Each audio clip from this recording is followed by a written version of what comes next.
I can't remember the last time that we enjoyed just sailing as much as we did this morning.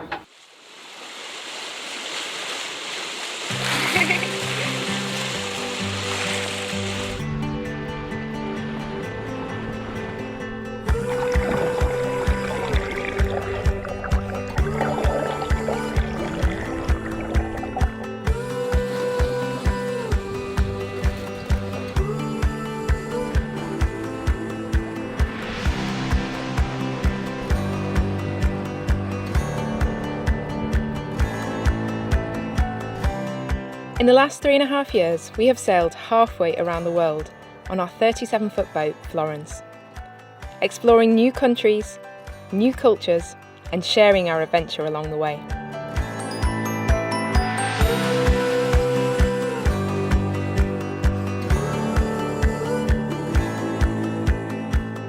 In this episode, we sail to Wakatobi to experience its world-class reefs, meet its people, and find some new crew for Florence.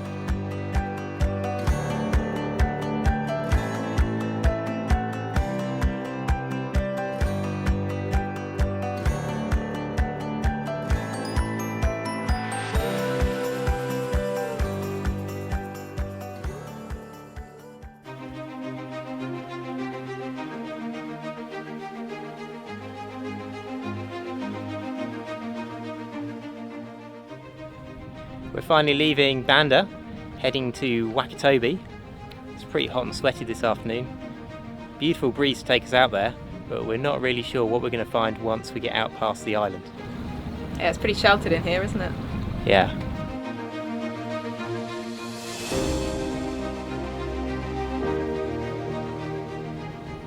It's 370 miles to Wakatobi, so we're leaving in the evening and hoping to arrive in the morning. But you never know, it depends what speed we do. 5 knots or 6 knots makes a massive difference when we actually arrive.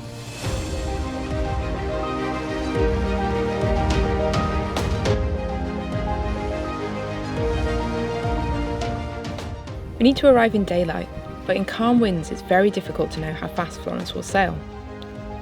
Small changes in the wind speed can make big differences to our boat speed. Coupled with that, the ocean currents around here are unpredictable and could either help or hinder us. If we do 4 knots, it will take just under 4 days. Or if we do 6 knots, it will only take 2.5 days. So even something as simple as trying to plan to arrive in daylight is tricky. The only way that we can do this is to sail at our best speed and then slow down when we get close if it looks like we're going to arrive in darkness.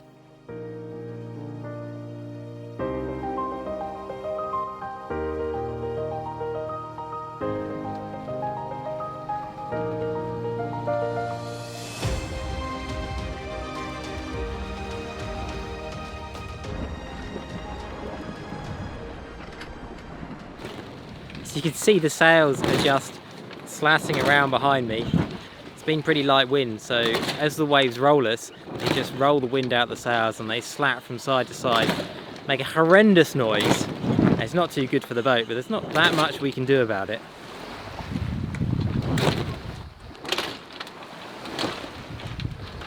Indonesia is notorious for not having very much wind because it's close to the equator. So in a way, even though it's a pretty light wind and we've got the sails slamming back and forth, we're actually really grateful we're able to sail at all and not having to motor.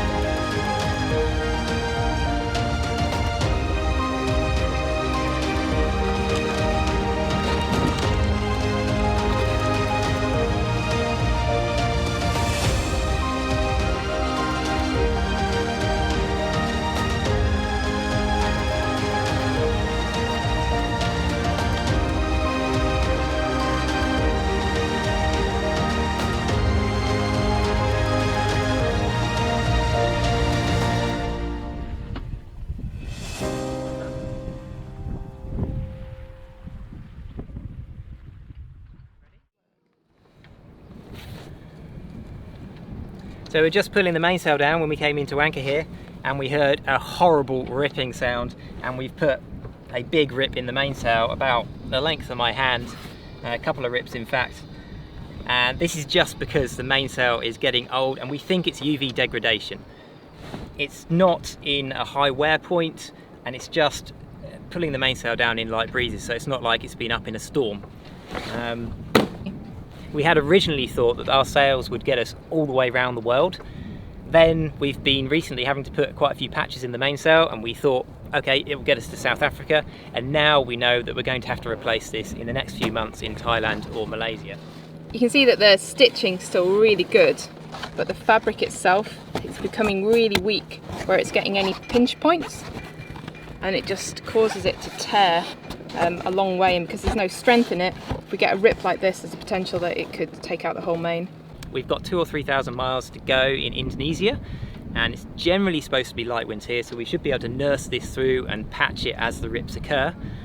But we cannot risk crossing the Indian Ocean, which is a huge expanse, with anything that might fail on us. So now, before we go any further, we need to patch this.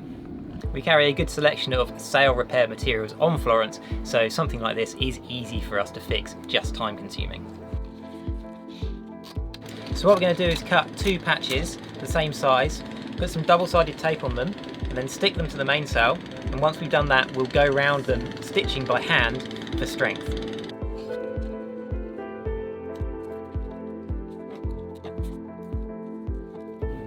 So we cut our patches and got some double-sided tape on the back. So we're going to slide the chopping board in behind the sail so we can get it nice and flat and put the patch on nice without getting any wrinkles.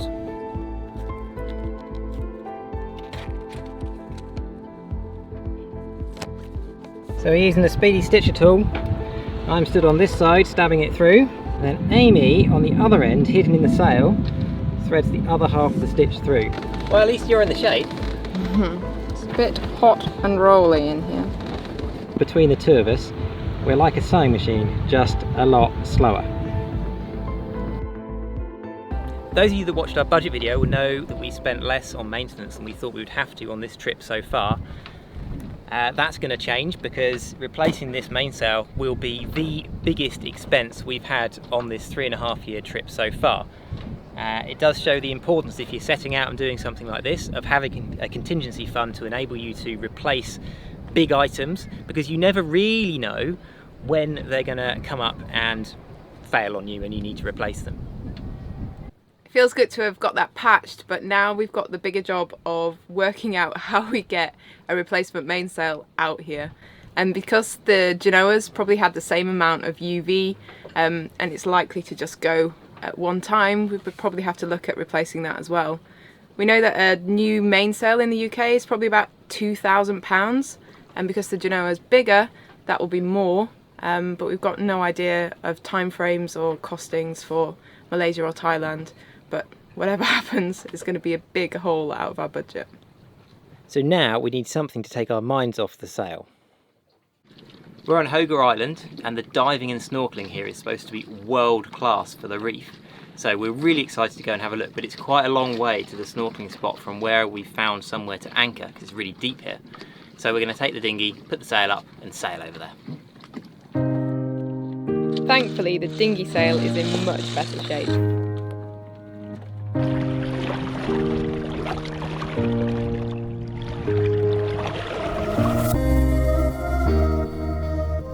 The water here is crystal clear, so clear that it looks shallower than it actually is. In reality, there is plenty of depth for the dinghy.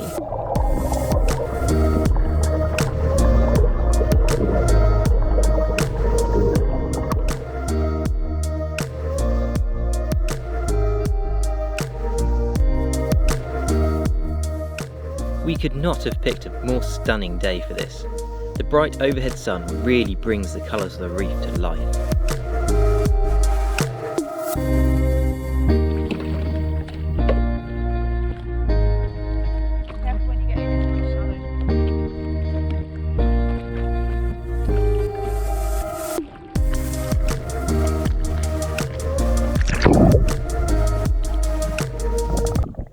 Unfortunately, this is a fact of life in Indonesia at the moment. For a lot of villagers, the sea is their rubbish bin. They have no other means of disposing of plastic rubbish other than burning it, so this is a very common sight.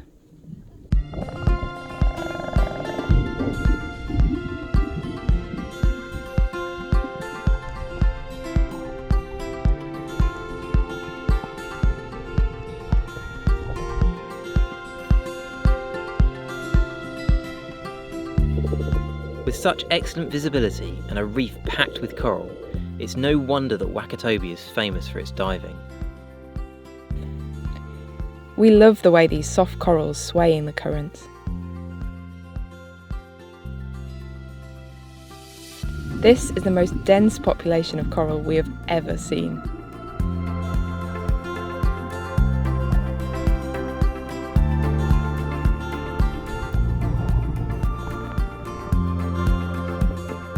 The edge of the reef drops off almost vertically in a wall of coral.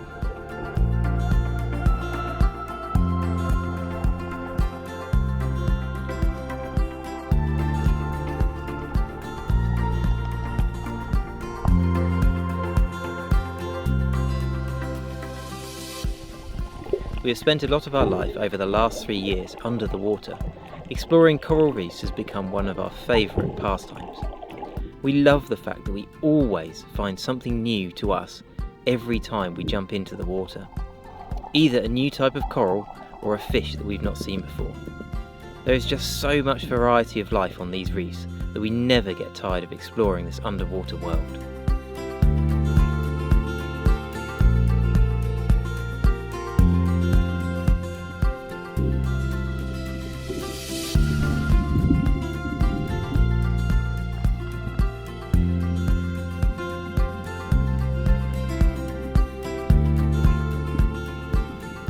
These batfish were almost tame, letting us get very close to them.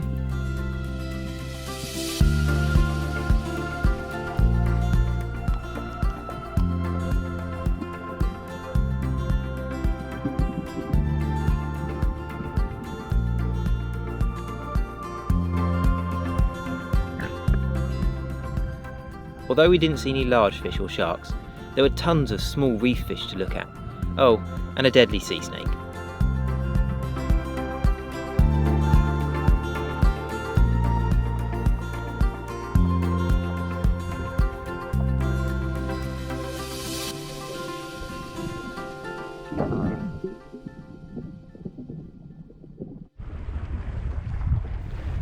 On a reef a few miles from where we're anchored is a village belonging to the Bajo people.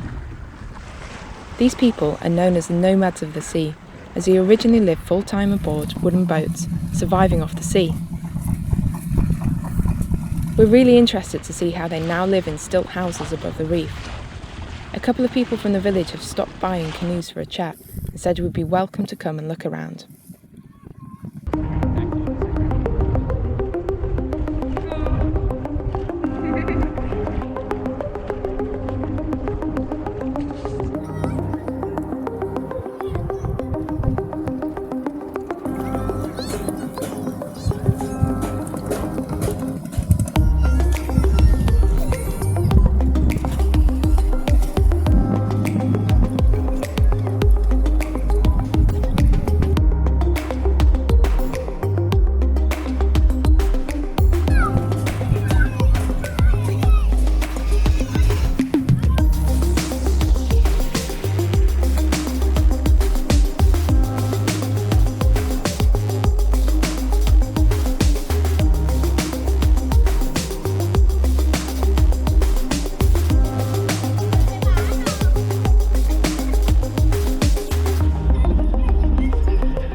Currently sat on one of the main roads through the village.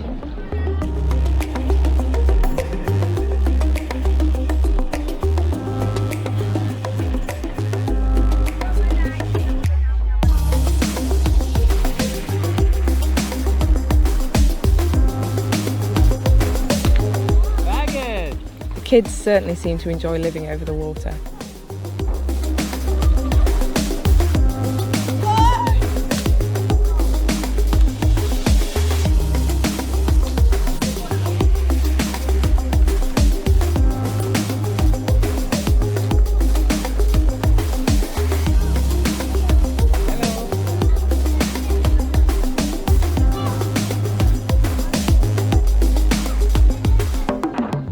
The Bajo people are heavily reliant on the sea, with fish and seafood being both the main food and income source.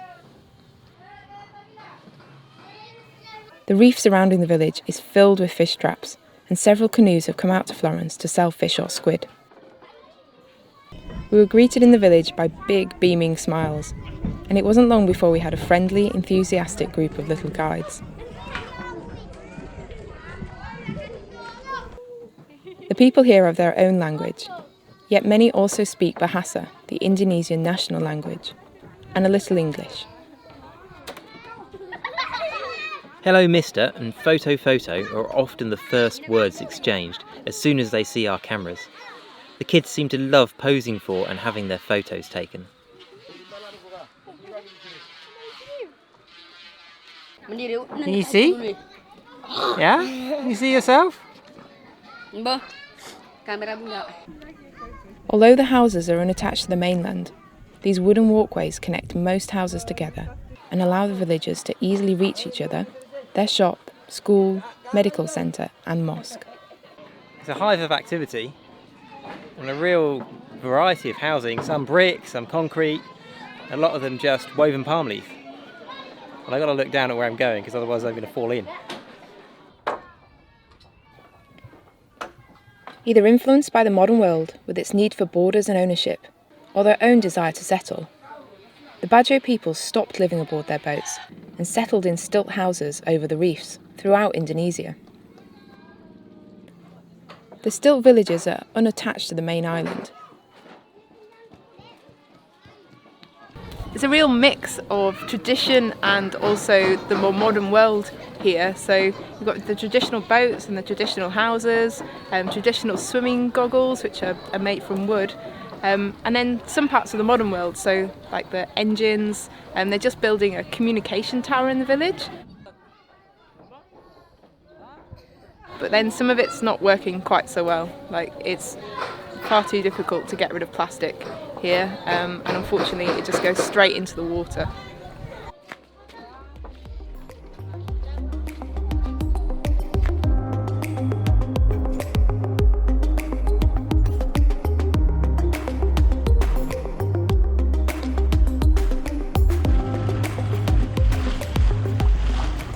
It's time to sail on.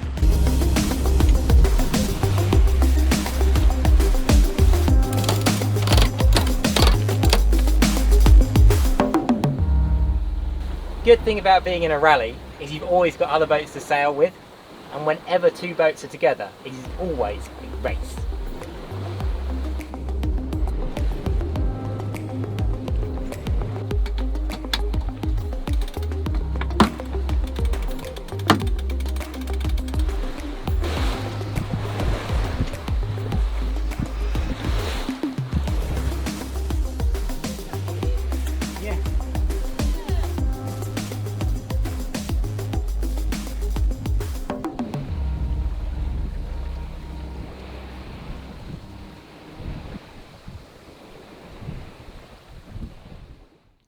We've come to the main town of Wansi in Wakatobi, and we've come here for nothing other really than the chance to stock up on water and get some fresh vegetables. But when we went ashore, we were met on the dock by 4 really friendly local students who've shown us around the town and the island for nothing other than the opportunity to practice their English with us. They have taken us to the local water caves and Independence Day parades and taught us a lot about their culture. We thought a nice way to say thank you might be to take them sailing, but none of them have ever been sailing before, so we're just really hoping that they like it.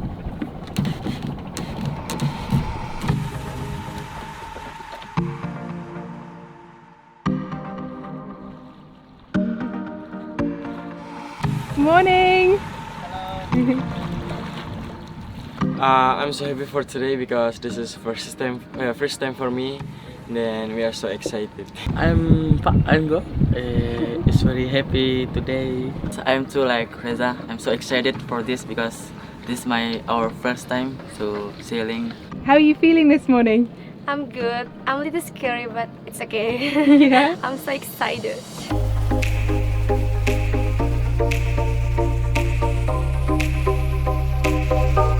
We're happy to have you here, and we hope you enjoy it. Me too. Oh, Reza.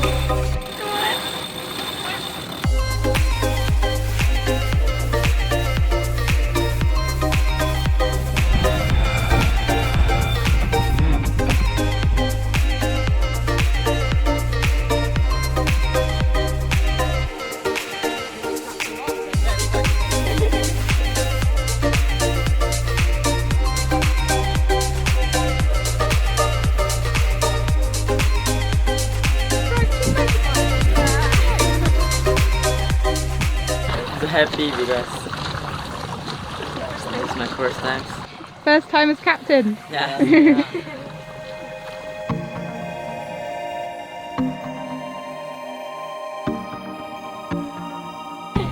We're going to do a jibe, which means we're going to point that way. So when I say, can you see that boat over there? Yeah? Yeah. When I say, I want you to turn our boat until we are pointing at that one. Until we are going that way. Yes? Understand? You understand? Yeah? Yes. Okay. And I will control the sail. Okay? Yeah. And the sail will go across to the other side. And the front one will flap, and then I'll sort it out. So, okay. Okay. Go. Oh, it's moving.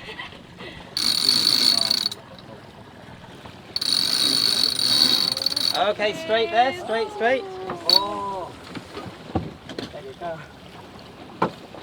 Bagus.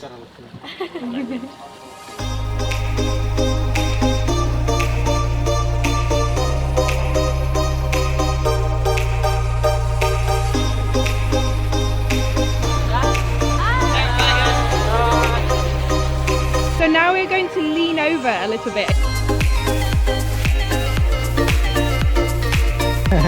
Captain.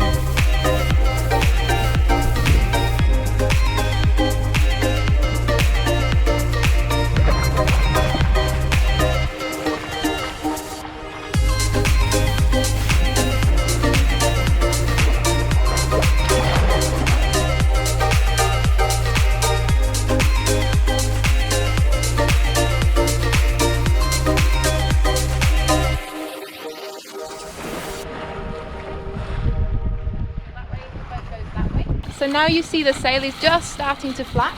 Yeah. So we need to turn the wheel this way again.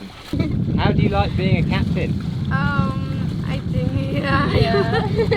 We're a natural. Yeah, like a game. So that is like riding a bike, learning to ride a bike is like.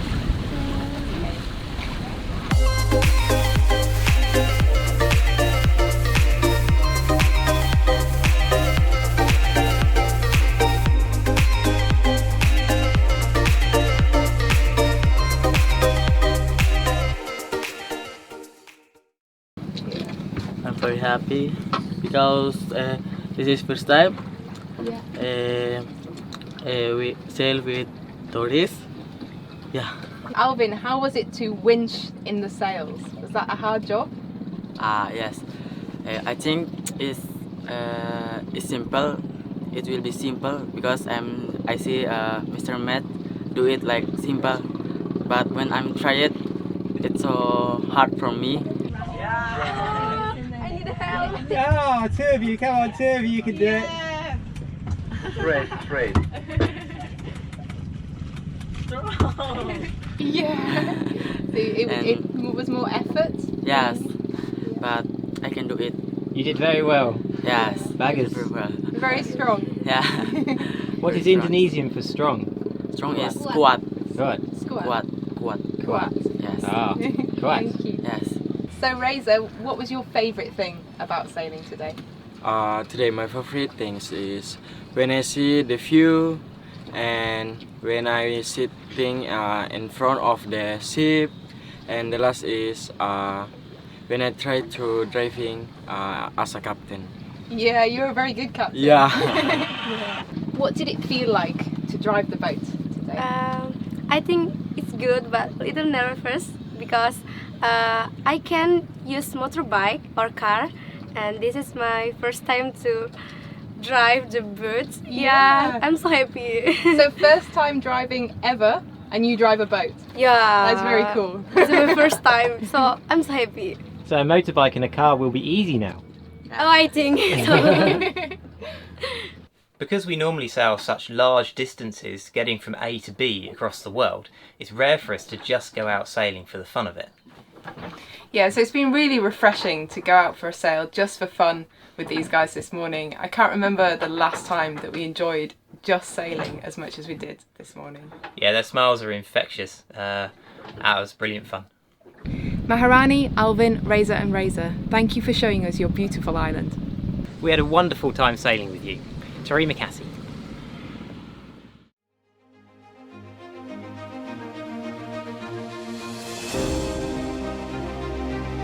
Next time, we thread our way through some poorly charted reefs and sail on to the Komodo National Park.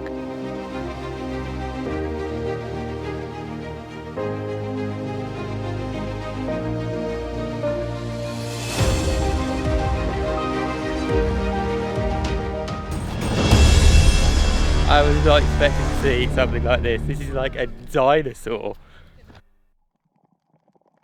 We want to say a special thank you to our star patrons: Alan Becky, Kate and Peter Atkins, Robin Reamer, Joshua Baxter, and Roger Wenk.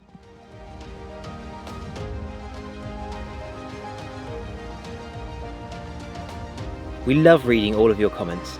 If you enjoyed the video, please give it a like and subscribe to catch the next one. and if anybody knows of a good sailmaker in Malaysia or Thailand, please let us know.